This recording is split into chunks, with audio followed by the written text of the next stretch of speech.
आज की वीडियो में बात करेंगे 50,000 रुपीज के आसपास आप क्या विजिट करा सकते हैं हम लोगों से। Starting off with the processor we have used the AMD Ryzen 5600G processor.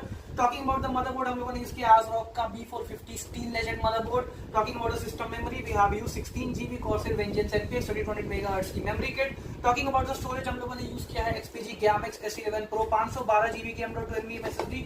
Talking about the power supply unit हम लोगों ने यूज किया कूलर मास्टर का MWE Bronze V2 550 वाट का पावर सप्लाई। और साथ ही में केस यहाँ पर यूज है Galaxy का Revolution 01 कमाल का ARGB केस, बहुत ही गुड लुकिंग। एंड साथ में ये मॉनिटर यूज है सैमसंग का T35F 24 इंचेस का मॉनिटर एंड डेल का बेसिक कीबोर्ड माउस का कॉम्बो है। आप भी अपनी कोटेशंस पाने के लिए आज ये में कॉन्टैक्ट कर सकते हैं।